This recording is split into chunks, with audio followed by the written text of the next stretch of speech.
అన్ని ప్రాంతాలను కూడా సమదృష్టితో చూస్తూ ఆయా ప్రాంతాల అవసరాలు, ఆయా ప్రాంతాల్లో లభించే వనరులు అన్నిటినీ ఆసరా చేసుకుని ఈ రాష్ట్రాన్ని అభివృద్ధిలో దూసుకుపోయేటట్లు చేస్తుందని చెప్పడానికి చాలా గర్వపడుతున్నానని చెప్పేసి మనం చేస్తాను. ఒకప్పుడు ఉత్తరాంధ్ర వలసలకు చిరునామాగా ఉన్న ఉత్తరాంధ్రని ఈరోజు దేశంలోని అన్ని ప్రాంతాల యువకులకి,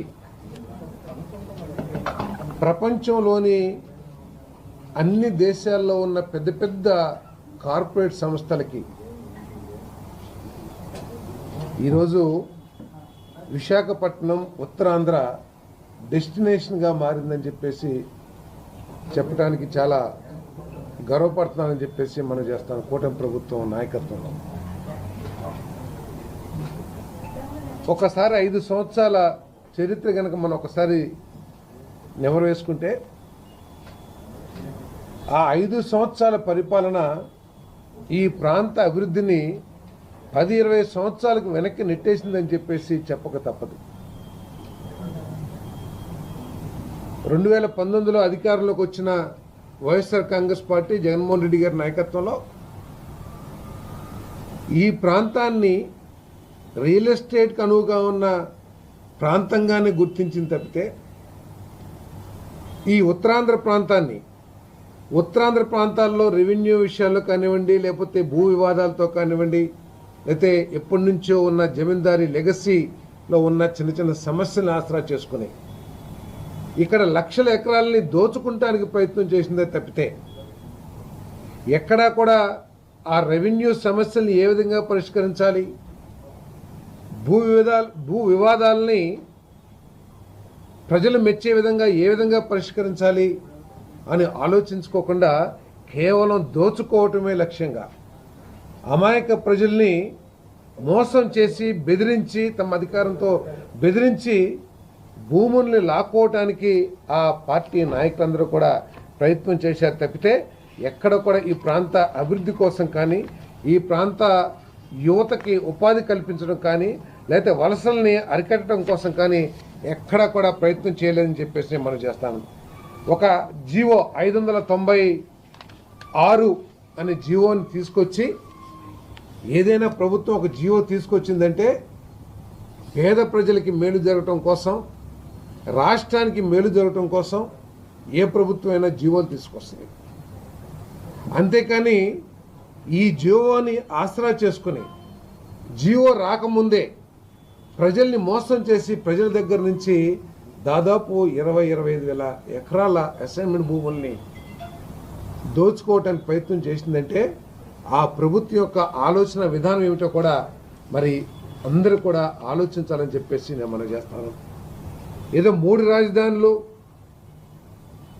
అభివృద్ధి, పంపిణీ జరగాలి అనే పదాలతో ప్రజల్ని మోసం చేసి కనీసం మీ ఆలోచనకు కానీ మీ సిద్ధాంతానికి కానీ తగ్గట్లు ఏ ఒక్క అభివృద్ధి కార్యక్రమం అయినా సరే ఈ ఉత్తరాంధ్రలో కానీ రాయలసీమలో కానీ చేశారా అని చెప్పేసి నేను ప్రశ్నిస్తా ఉన్నా. నేను 2014-19లో మధ్యలో చంద్రబాబు నాయుడు గారు ఇక్కడ ఐటీ హిల్స్ని ఏర్పాటు చేసి Templeton, Visakha Franklin Templeton, HCL, IBM, fintech ఇటువంటి పెద్ద పెద్ద ఐటీ దిగ్గజాలను తీసుకొస్తే వాళ్ళని బెదిరించి, వాళ్ళకి ప్రభుత్వం ఆమోదించిన అనేక ఇన్సెంటివ్స్ని కత్తిరిస్తామని చెప్పేసి బెదిరించి వాళ్ళందరూ కూడా ఇక్కడి నుంచి పారిపోయే విధంగా చేసింది గత వైసీపీ ప్రభుత్వం అని చెప్పేసి మనం చేస్తాం. ఒకసారి ఆలోచన చేయండి ఉత్తరాంధ్ర ప్రజలందరూ కూడా. ఏదైతే ఆ రోజు చంద్రబాబు నాయుడు గారు ఆలోచన చేశారో ఈ ప్రాంతాన్ని ఐటీ హబ్గా తీర్చిదిద్దాలని, అదేవిధంగా ఐటీ సెజ్ సాధించి ఈ ప్రాంతాన్ని ఐటీ హబ్గా తీర్చిదిద్దడానికి ప్రయత్నం చేసిన అదే కనుక కొనసాగినట్లయితే ఏ విధంగా ఈ ఉత్తరాంధ్ర ఆంధ్రప్రదేశ్కి ఒక గ్రోత్ ఇంజన్గా, ఆంధ్రప్రదేశ్కి అన్ని ప్రాంతాల అభివృద్ధి కోసం ఒక రెవెన్యూ సోర్స్గా మారేదో, ఏ విధంగా ఈ ప్రాంత ప్రజలకి ఉపాధి లభించేదో ఒకసారి ఆలోచించేయమని చెప్పేసి నేను మనవి చేస్తా ఉన్నా. నేను మరి ఈరోజు ముఖ్యమంత్రి గారు చంద్రబాబు నాయుడు గారు ముఖ్యమంత్రి అవగానే ఈ ప్రాంతాన్ని అభివృద్ధి చేయాలి, ఉత్తరాంధ్ర జిల్లాలు వెనకబడిన జిల్లాలు అనే నానుడి ఏదైతే ఉందో అది చరిత్రలో మిగిలిపోవాలి తప్పితే భవిష్యత్తులో అత్యంత అభివృద్ధి చెందిన జిల్లాలుగా ఈ జిల్లాలని అభివృద్ధి చేయాలని చెప్పేసి లక్ష్యంతో మరి ముఖ్యమంత్రి గారు అదేవిధంగా మరి లోకేష్ గారు పనిచేస్తున్న విషయాన్ని ఈసారి ఒకసారి గుర్తు చేసుకోవాల్సిన అవసరం ఉందని చెప్పేసి నేను మనవి చేస్తా ఉన్నాను.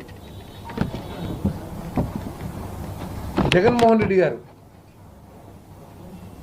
విశాఖ 3 రాజధానులు అనే పేరుతో విశాఖపట్నంలో ఎగ్జిక్యూటివ్ క్యాపిటల్ ఏర్పాటు చేస్తానని చెప్పేసి కనీసం ఒక 500 కోట్ల నుంచి 500 కోట్లు అయినా సరే కనీసం ఖర్చు పెట్టి ఆ ఎగ్జిక్యూటివ్ రాజధానికి కావాల్సిన మౌలిక వసతుల్ని కనీసం ఏర్పాటు చేయడానికన్నా ప్రయత్నం చేశారని చెప్పేసి అడుగుతా ఉన్నా నేను.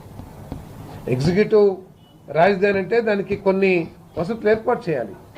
అంటే ఇవన్నీ కూడా ప్రజల్ని మోసం చేయడం తప్పితే వేరేది ఏమీ కాదని చెప్పేసి మనం చేస్తాను. కేవలం తన కలలకి తగ్గ ఋషికొండని బోడిగుండు చేసి ఋషికొండ మీద 500 కోట్ల రూపాయల ప్రజాధనాన్ని వృధా చేసి తనకి కావాల్సిన మరి ఏదో 10 లక్షలు 20 లక్షలు అంటారు ఆ కమౌంట్, అటువంటి వాటిని ఖర్చు పెట్టి వృధా చేయటం తప్పితే ఏమీ చేయలేదని చెప్పేసి కూడా నేను ఈ సందర్భంగా నేను తెలియజేస్తా ఉన్నాను. నేను అంతేకాదు భోగాపురం ఎయిర్పోర్ట్ ఈరోజు వైసీపీ వాళ్ళు మాట్లాడుతూ ఉన్నారు.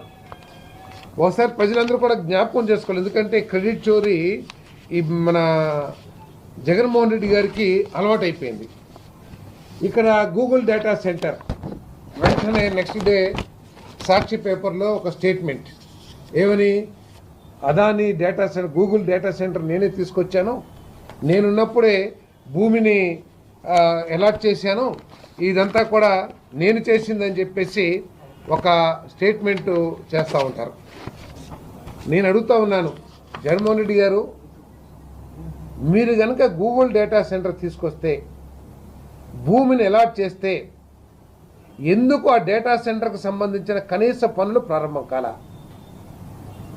మీరు ఏదైతే చెబుతున్నారో మేము భూమి అలాట్ చేశామో, మేమే Google data centre Adani data centre తీసుకొచ్చామని చెప్తున్నారో, అదే సమయంలో అదే అదాని కంపెనీ అదేవిధంగా మైక్రోసాఫ్ట్ ఇవన్నీ కూడా హైదరాబాద్లో ఎందుకు డేటా సెంటర్ నిర్మించినాయి, ఈ విశాఖపట్నంలో ఎందుకు ప్రారంభించలేదనే దానికి సమాధానం చెప్పాలని చెప్పేసి కూడా నేను అడుగుతా ఉన్నాను.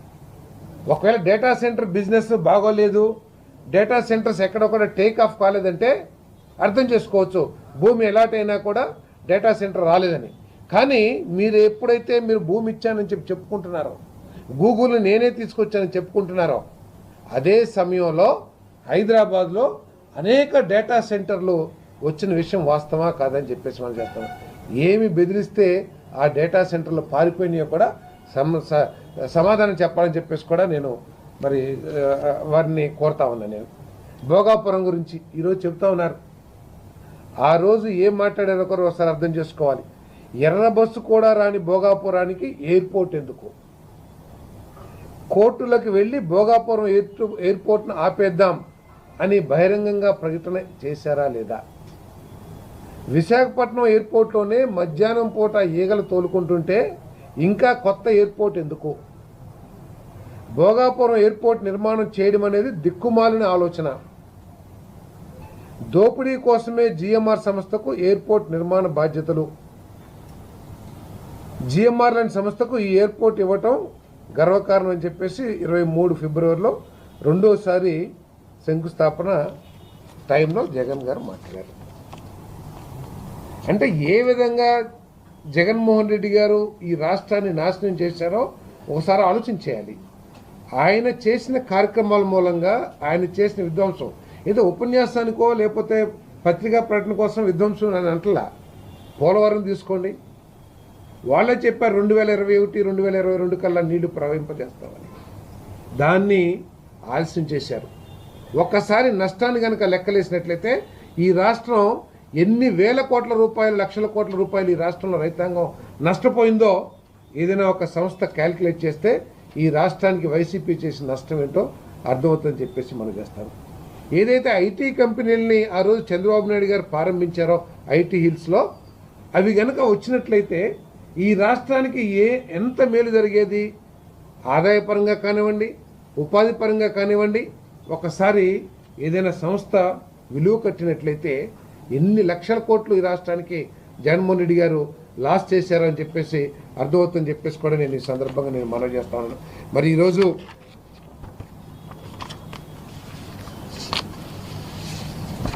ఒకటో తారీఖున దేశంలోనే అత్యాధునిక గ్రీన్ఫీల్డ్ ఎయిర్పోర్ట్ని మన భోగాపురంలో స్టార్ట్ చేసుకోబోతున్నామని చెప్పేసి మీ అందరికీ సవినీగా మనం చేస్తాను. అత్యాధునిక గ్రీన్ఫీల్డ్ ఎందుకంటున్నానంటే లేటెస్ట్ ఎల్ఈఈడి స్టాండర్డ్స్ ఏదైతే ఉంటాయో ఆ స్టాండర్డ్స్ ప్రకారం ఈ ఎయిర్పోర్ట్ని నిర్మాణం చేయడం జరిగిందని చెప్పేసి మనం చేస్తాను. అంతేకాకుండా ఈ నిర్మాణంలో ఎన్విరాన్మెంటల్ పరంగా చాలా అన్ని నిబంధనల్ని పాటించి ఎన్విరాన్మెంటల్గా కూడా చాలా యాప్ట్ ప్రాజెక్ట్గా దీన్ని తయారు చేశారని చెప్పేసి మనం చేస్తాను.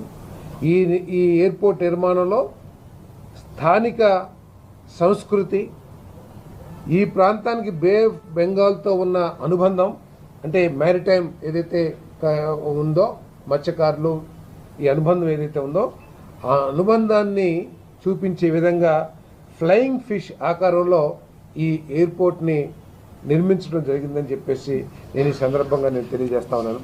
అంతేకాకుండా దీంట్లో ఎన్విరాన్మెంట్కి సంబంధించిన అన్ని వసతుల్ని కూడా మరి అబ్జర్వ్ చేయడం జరిగింది. దీన్ని కేవలం ప్యాసింజర్స్ని ట్రాన్స్పోర్ట్ చేయటమే కాకుండా ఈ ఎయిర్పోర్ట్ అనేది ఈ ఎకనామిక్ ఆంధ్రాకి ఒక గేట్వేగా మారబోతుందని చెప్పేసి మనం చేస్తాం. ఈ రాష్ట్రానికి ఒక గేట్వేగా, గ్లోబల్ ఆంధ్రాకి ఒక గేట్వేగా కాబోతుందని చెప్పేసి కూడా నేను మనవి చేస్తా ఉన్నాను. నేను మరి ఈ ఎయిర్పోర్ట్లో 25,000 మెట్రిక్ టన్నుల కార్గో టెర్మినల్ ఏర్పాటు చేయడం మూలంగా ఈ ప్రాంతంలో వ్యవసాయ ఉత్పత్తులకి, అదేవిధంగా ఆక్వా ఉత్పత్తులకి, అదేవిధంగా ఫార్మా ఉత్పత్తులకి ఎగుమతులు చేయటానికి చాలా సౌకర్యాలు, అదేవిధంగా ఆర్థికపరమైన లాభాలు కూడా పొందటానికి ఈ ఎయిర్పోర్ట్ దోహదపడుతుందని చెప్పేసి నేను మనవి చేస్తా ఉన్నాను. నేను అంతేకాకుండా ఇక్కడ ఈ ఎయిర్పోర్ట్ రావటం మూలంగా కొత్త ఇండస్ట్రీస్, ఏ ఫారిన్ ఇన్వెస్టర్ అయినా సరే రాగానే చూసుకునేది ఏంటంటే క్లైమాటికల్గా వాతావరణ పరంగా వాళ్ళకి అనుకూలమైన ప్రాంతం, అదేవిధంగా వాళ్ళు ఉండటానికి కావాల్సిన సౌకర్యాలు, అదేవిధంగా transport facilities, connectivity with the rest of the world ఏ విధంగా ఉందని చెప్పేసి చూసుకుంటారు.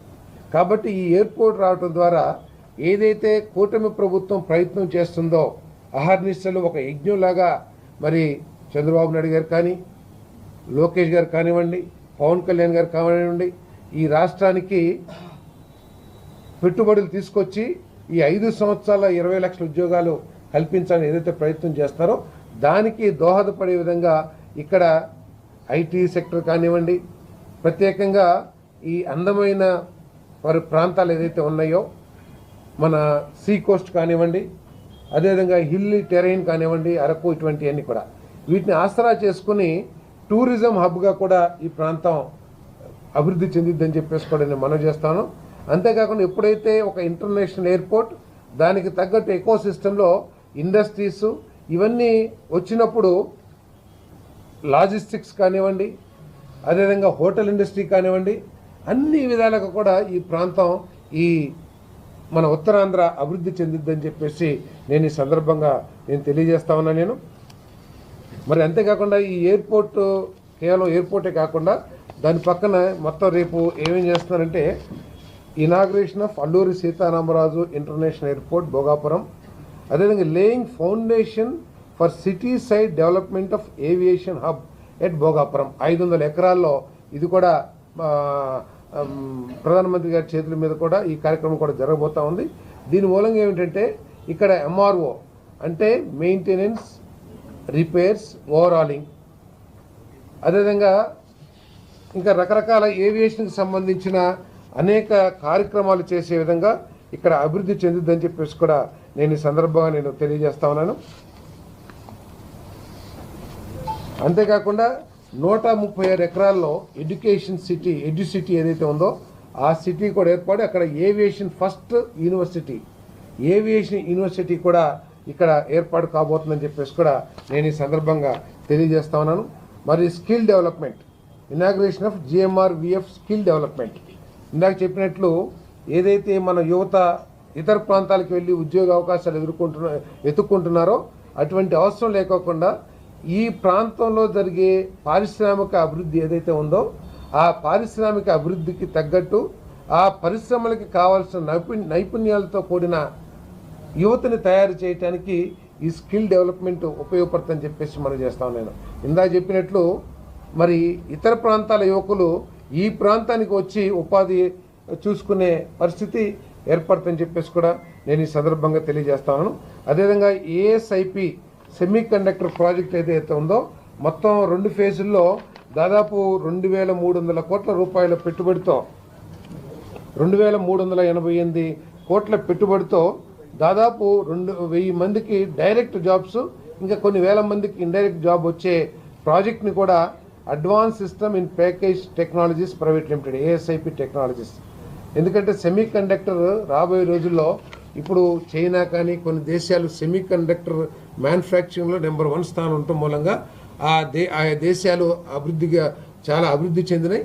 ఈ సెమీ కండక్టర్ పాలసీ ఈరోజు ఇన్ని ప్రాజెక్ట్స్, ఇంతమంది ఇన్వెస్టర్స్ ఈ ఆంధ్రప్రదేశ్కి వస్తున్నారంటే దీనికి ఒక నిర్దిష్టమైన పాలసీస్ని చేసి, అంటే అనుభవజ్ఞుడైన పరిపాలకుడు కరెక్ట్ ప్లేస్లో ఉంటే ఏం జరిగిద్దో ఈరోజు మన రాష్ట్రాన్ని చూసి ప్రతి రాష్ట్రం కూడా మరి కొంత జెలస్గా ఫీల్ అయ్యే పరిస్థితి ఉంది. దాదాపు 25 పాలసీస్ని, అది ఇండస్ట్రీస్ పాలసీస్ అనుకోండి, లేకపోతే టూరిజం పాలసీ అనుకోండి, డేటా సెంటర్ పాలసీ అనుకోండి, ఇంకా అనేక policies, electronic component manufacturing policy అనుకోండి, ఇటువంటి పాలసీస్ని అన్నీ తయారు చేసి ఈ పాలసీస్ ద్వారా ప్రపంచంలో ఉన్న ఇన్వెస్టర్స్ అందరినీ కూడా అట్రాక్ట్ చేసి మన రాష్ట్రానికి తీసుకొచ్చే పరిస్థితి ఈరోజు ఉందని చెప్పేసి మనం చేస్తాను. ఈరోజు మరి రేపు ప్రధానమంత్రి గారి చేతుల మీదుగా మరి 17,912 కోట్ల రూపాయలు కేవలం ఈ మన ఎయిర్పోర్ట్ ఇనాగ్రేషనే కాకుండా మరి power grid, ministry of road transport and highways, ఈ డిపార్ట్మెంట్స్కు సంబంధించిన వివిధ ఇన్ఫ్రాస్ట్రక్చర్ పాలసీ ప్రాజెక్ట్స్ను కూడా ఫౌండేషన్ లే చేయటమో లేకపోతే జాతికి అంకితం చేయటమో కూడా జరుగుతుందని చెప్పేసి నేను ఈ సందర్భంగా తెలియజేస్తాను. మరి దురదృష్టం ఏంటంటే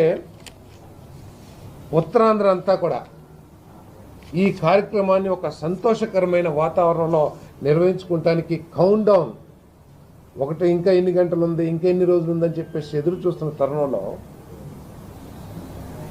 ఇది ఒక విషపు చొక్కని, పాలలో ఒక విషపు చొక్క అంటారు చూసారా, ఆ విధమైన కార్యక్రమానికి రేపు జగన్మోహన్ రెడ్డి గారు ఉత్తరాంధ్రలో ఈ విషపు చొక్క వేయటానికి వస్తున్నారని చెప్పేసి ప్రజలందరూ చెప్పుకుంటున్నారు.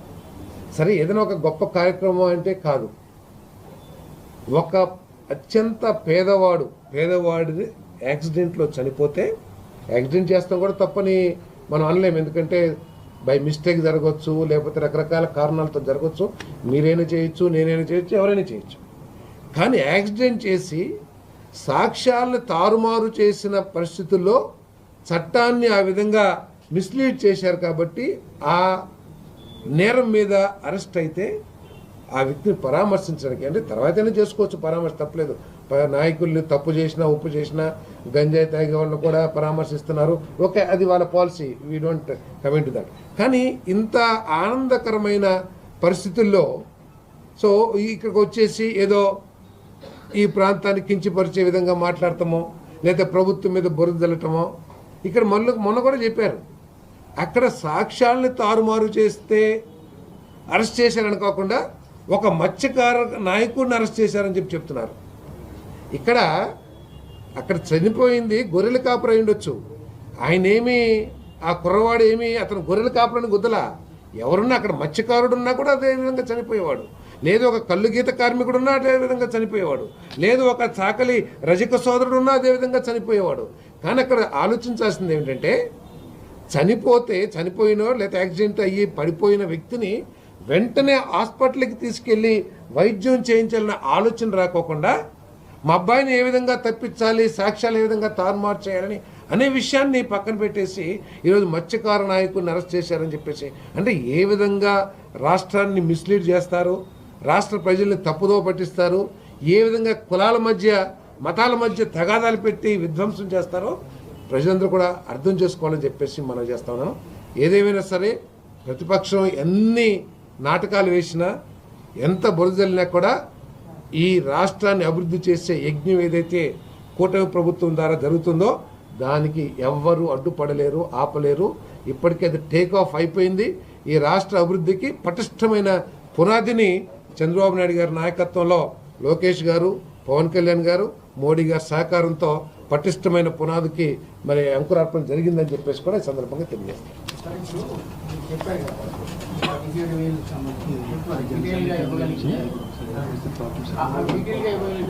ఏ సార్ 17 ఇస్తాను, ఇది ఉందండి, ఇస్తాను. ఓకే, అదొకటి. అదేవిధంగా ఈ కార్యక్రమాన్ని ఉత్తరాంధ్ర ప్రజలే కాకుండా రాష్ట్రం అంతా కూడా చాలా, మీరు కూడా చూసింటారు ఎయిర్పోర్ట్ ఎంత బ్రహ్మాండంగా ఉందో. దేశంలోనే నెంబర్ 1, అంటే ఈ స్థాయి ఎయిర్పోర్ట్స్లో, ఈ స్థాయి టౌన్స్లో నెంబర్ 1 ఎయిర్పోర్ట్గా తయారైంది. జిఎంఆర్ చాలా బ్రహ్మాండంగా నిర్మించిన విషయం మీకు తెలిసిందే. అంటే ఎయిర్పోర్ట్ చుట్టూతా కూడా అనేక, ఇందాక చెప్పాను నేను, మన ఏవియేషన్ హబ్ అక్కడ ఏర్పాటు చేయడం అవన్నీ కూడా వస్తున్నాయి. కాబట్టి ఈ కార్యక్రమాన్ని ఉత్తరాంధ్ర ప్రజలే కాదు రాష్ట్ర వ్యాప్తంగా అభివృద్ధిని కాంక్షించే ప్రతి ఒక్కరు కూడా ఈ కార్యక్రమాన్ని పెద్ద ఎత్తున విజయవంతం చేయాలని చెప్పేసి కూడా నేను మనవి చేస్తాను. మాజీ మంత్రి ధర్మాన ప్రసాదరావు గారు సబ్మిట్లో అమరావతి కేంద్రంగా అభివృద్ధి ఆంధ్రప్రదేశ్ భవిష్యత్తులో 3 రాష్ట్రాలుగా విడిపోయే ప్రమాదం పొంది ఉందని చెప్పి ఆందోళన వ్యక్తం చేశారు. ధర్మాన ప్రసాదరావు గారు కానీ వారి పార్టీ నాయకులు కానీ అమరావతిలో అభివృద్ధి మిగతా ప్రాంతాలన్నింటినీ నిర్లక్ష్యం చేసి అక్కడ అభివృద్ధి జరుగుతుందేమో మీలాంటి పెద్దలు కానీ లేకపోతే వారి పార్టీ నాయకులు వచ్చినా కూడా చూపిస్తాం. అక్కడ ఏదైతే రోడ్లు లేకపోతే భవనాలు నిర్మిస్తున్నారో అదేవిధంగా ఉత్తరాంధ్రలో ఏ విధంగా గూగుల్ కానివ్వండి, లేకపోతే ఆర్సిలరీ మిట్టల్ కానివ్వండి, లేకపోతే ఇంకా టీసీఎస్, రిలయన్స్ ఇండస్ట్రీస్ కూడా వస్తుంది, కేబుల్ ల్యాండింగ్ సెంటర్ వస్తుంది, కాగ్నిజెంట్ వచ్చింది, అదేవిధంగా 4,000 కోట్ల రూపాయలు విలువైన ఎయిర్పోర్ట్ వచ్చింది. అదేవిధంగా రాయలసీమకి వెళ్తే కనీసం వారి సొంత జిల్లాలో కూడా స్టీల్ ప్లాంట్ పెట్టుకోవాలని ఒక నిస్సహాయ పరిస్థితిని పక్కన పెడితే ఈరోజు జేఎస్డబ్ల్యూ స్టీల్ ప్లాంట్ని అక్కడ ఏర్పాటు చేశాం, ప్రారంభించాం. రాయల్ ఎన్ఫీల్డ్ని ప్రారంభించాం. అదేవిధంగా 1,30,000 కోట్లు కేంద్ర ప్రభుత్వ సహకారంతో హార్టికల్చర్ హబ్ని ఏర్పాటు చేస్తూ ఉన్నాం. అదేవిధంగా తన సొంత నియోజకవర్గానికి కావాల్సిన అరటి, ఈ హార్టికల్చర్ పంటల్ని కాపాడే నీటి వసతిని ఏర్పాటు చేయలేని నిస్సహాయ పరిస్థితుల్లో ఆ రోజు పులివెందు కాన్స్టిట్యున్సీ ప్రజలుంటే దానికి కూడా హెచ్ఎన్ఎస్ఎస్ ద్వారా మరి ఆ చెరువుకి నీళ్లు నింపి ఆ ప్రాంతానికి కూడా నీళ్ళు ఇచ్చే కార్యక్రమం చేశాం. హెచ్ఎన్ఎస్ఎస్ని కనీసం ఒక 1000 కోట్లు 100 కోట్లు కూడా ఖర్చు పెట్టకపోతే ఈరోజు 3,500 కోట్లు ఖర్చు పెట్టి దాన్ని పూర్తి చేశాం, హెచ్ఎన్ఎస్ పూర్తి చేశాం. అంతేకాకుండా ఇప్పుడు మన పోలవరం నుంచి మన అదేవరు రాయలసీమకి కనెక్టివిటీ బనకచెర్ల కనెక్టివిటీ చేసి రాయలసీమను కూడా బంగారం పండించాలని చెప్పేసి ఆలోచన చేస్తున్నారు. రైట్, ధర్మాన ప్రసాద్ గారు కానీ లేకపోతే వారి పార్టీ వాళ్ళు ఎవరు వచ్చినా కూడా బహిరంగ చర్చకి సిద్ధమని చెప్పేసి మనం చేస్తాను. అమరావతి అనే బూచిని చూపించి ప్రాంతాల మధ్య విద్వేషాలను రెచ్చగొట్టడానికి ప్రయత్నం చేస్తూ ఉన్నారు. ప్రతి రాష్ట్రానికి కూడా ఒక రాజధాని అవసరం, రాజధానికి కావాల్సిన అభివృద్ధిని చేస్తూ ఉన్నాం. మన రాజధాని తలమానికం కావాలి మన రాష్ట్ర ప్రజలందరికీ కూడా.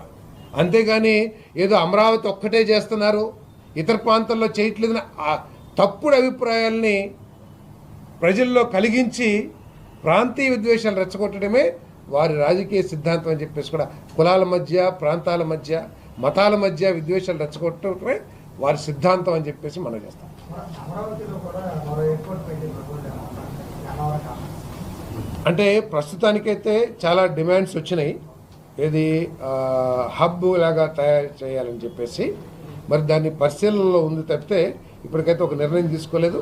ఈ సంవత్సరానికి గన్నవరం ఎయిర్పోర్ట్ ఏదైతే ఉందో మన బై డిసెంబర్ పూర్తి చేయాలని ముఖ్యమంత్రి గారు చాలా గట్టిగా ఆదేశాలు ఇవ్వడం కాకుండా కాంట్రాక్టర్ని కూడా మార్చి దాన్ని వేగవంతంగా పనులు ప్రారంభిస్తారు. వైజాగ్ నుంచి ఎయిర్పోర్ట్ నుంచి కొన్నైనా సర్వీసులు కొన్ని నగరాలు నడపాలని మీ కూటమిలో ఉన్న ఎమ్మెల్యే విష్ణుకుమార్ చేసిన ప్రతిపాదనకి మీ సంబంధం? తప్పకుండా ఎవరైనా మీరు కూడా అడగచ్చు. విష్ణుకుమార్ రాజు గారు ఆయన ఈ ప్రాంతంలో చాలా పేరున్న వ్యక్తి. ఆయన కోరాడు ఈ ప్రాంత ప్రజల అవసరాలు బట్టి. అంతేకాదు మొన్న నేను ఖతార్ వెళ్ళాను. అక్కడ చాలామంది ఈ ప్రాంత ప్రజలు చాలామంది అక్కడ జాబ్ చేస్తాను. వాళ్ళు అడిగారు, సార్ మన ఆంధ్రప్రదేశ్కి నేరుగా ఖతార్ టు వైజాగ్ లేకపోతే విజయవాడ ఒక ఫ్లైట్ ఉంటే బాగుంటుంది. తప్పకుండా ప్రజల డిమాండ్కి తగ్గట్టు ఎన్ని ఎయిర్లైన్స్ ఎన్ని సర్వీసెస్ అయినా మనం ఎస్టాబ్లిష్ చేసుకోవచ్చు. దానికి తగ్గట్టు ఇప్పుడు 60 లక్షల ప్యాసింజర్స్ని క్యారింగ్ చేస్తుంది ఫస్ట్ ఫేజ్లో. బట్ ఫైనల్గా దాదాపు 3-4 కోట్ల మంది ప్యాసింజర్స్ని హ్యాండిల్ చేస్తానికి సరిపోయే ఇన్ఫ్రాస్ట్రక్చర్ని ఈరోజు జిఎంఆర్ ఆ ఎయిర్పోర్ట్లో తయారు చేసింది కాబట్టి చాలా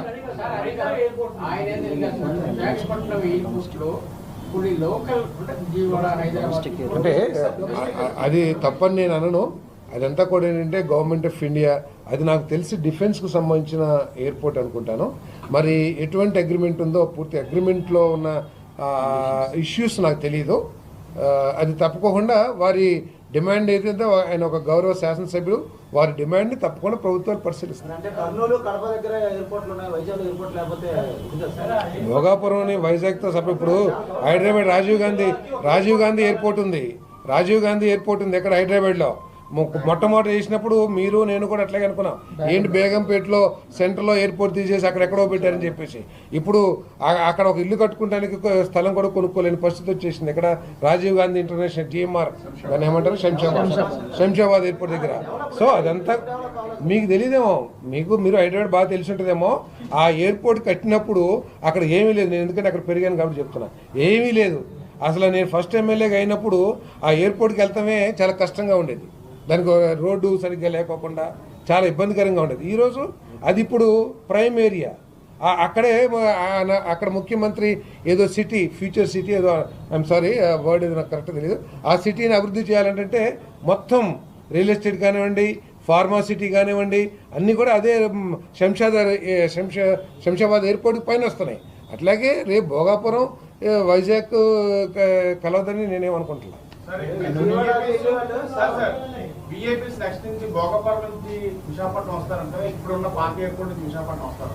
అదే నేను చెప్తున్నా కదా, ఎయిర్పోర్ట్ జిఎంఆర్ ఏదైతే ఉందో ఆ సంస్థ కేంద్ర ప్రభుత్వంతో కానీ రాష్ట్ర ప్రభుత్వంతో కానీ చేసుకున్న అగ్రిమెంట్ విషయాలు నాకు తెలియదు. దాంట్లో ఉన్నదాని ప్రకారం ఆ ఎయిర్పోర్ట్ను మూవ్ చేస్తారా లేకపోతే ఆ ఎయిర్పోర్ట్ను కూడా కొనసాగిస్తారనేది ఆ అగ్రిమెంట్ ప్రకారం ఉంటుంది. ఆ అగ్రిమెంట్ ఇచ్చారా? మరి చేసినాక మరి నన్ను అడుగుతారు. కాదు, రోడ్ కనెక్టివిటీ కూడా ఇప్పుడు మీకు తెలుసా, లాంగెస్ట్ ఫ్లైఓవర్ శంషాబాద్ ఎయిర్పోర్ట్కి వేశారు. సో ఇప్పుడు ఎంత కన్వీనియంట్గా ఉంది. అది కూడా 40-45 కిలోమీటర్స్ పంజాగుట్టకి, అమీర్పేట్కి లేదా పాత ఎయిర్పోర్ట్కి దాదాపు 45-50 కిలోమీటర్స్ ఉంది. ఆ పివి నరసింహారావు ఫ్లైఓవర్ వేసిన తర్వాత చాలా ఈజీగా చేస్తున్నాం. అట్లాగే ఈ భోగాపురం నుంచి విశాఖపట్నానికి 7 లేన్ హైవే కూడా అభివృద్ధి చేస్తా ఉన్నారు. అది ఉన్న తర్వాత the distance is not a problem. అంటే ఉత్తరాంధ్ర అభివృద్ధిలో భాగంగా ఇన్ని పరిశ్రమలు ఎయిర్పోర్ట్లన్నీ వస్తాయంటున్నారు, చాలా సంతోషం అండి. అదే సందర్భంలో ఉత్తరాంధ్ర యువతకి ఇక్కడ అవకాశాలు లేకుండా పోతున్నాయి. ఏ పరిశ్రమలు వచ్చినా పర్టికులర్ గా ఎయిర్పోర్ట్ లో కానీ ఎయిర్పోర్ట్ అనుబంధ పరిశ్రమల్లో కానీ ఉపాధి అవకాశాలు మెరుగుపరచడం కోసం ప్రత్యేకంగా ఒక ప్రాంతీయ రిజర్వేషన్ అవసరం ఉత్తరాంధ్ర నిరుద్యోగుల కోసం అని చెప్పేసి ఒక డిమాండ్ కూడా ఉంది. అలాంటి ప్రయత్నం రాష్ట్ర ప్రభుత్వం నుంచి ఇనిషియేట్ చేస్తే మంచిదనేది కొంచెం మేధావులు అనుకుంటారు. 2 విషయాలు, ప్రైవేట్ ఇన్వెస్టర్స్, నేను ఇందాక చెప్పాను, ఈ ప్రాంతంలో పారిశ్రామిక అభివృద్ధి స్పీడ్ అందుకుంది.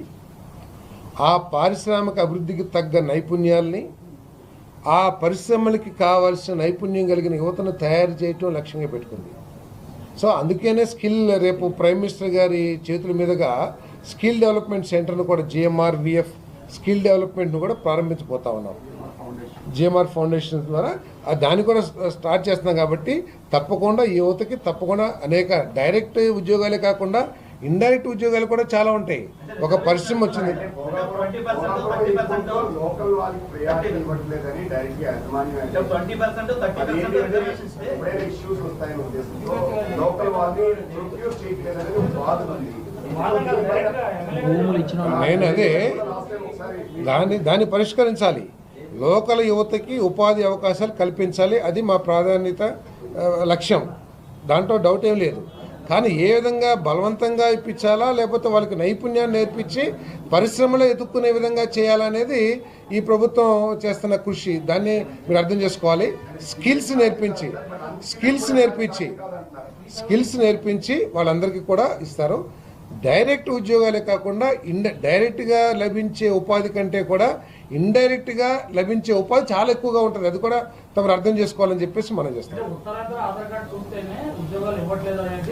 అది చాలా తప్పు. అదే ప్రాంతాల మధ్య ఎవరైనా చెప్పనండి. దాన్ని అది నేను సమర్థించను.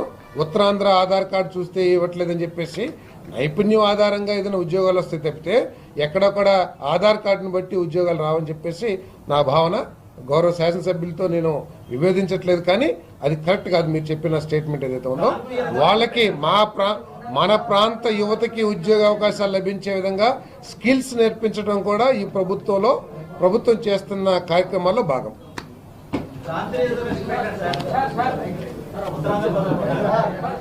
అడిగే లోకల్లో భూమి కోల్పోయిన వాళ్ళు కూడా ఉద్యోగాల పర్సెంటేజ్ ఏమండి? విశాఖపట్నం పరిసరాల్లో 65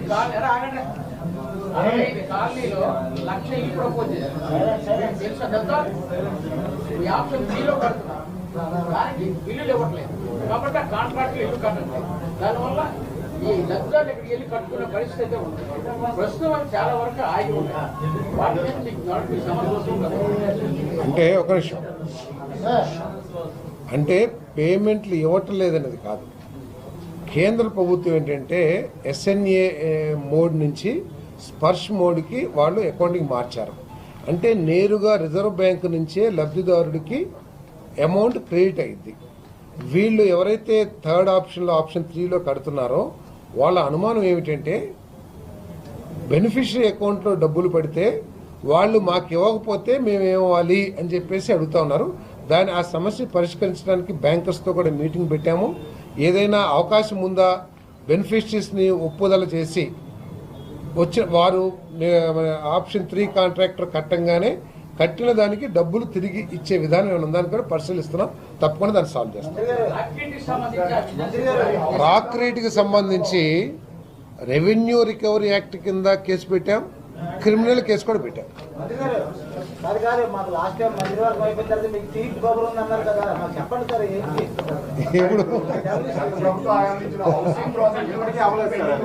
ఏదండి? గతంలో 1 సెంట్ భూములు ఇచ్చారు. Yes. నగరవాసులు కలలేదు. ఎస్.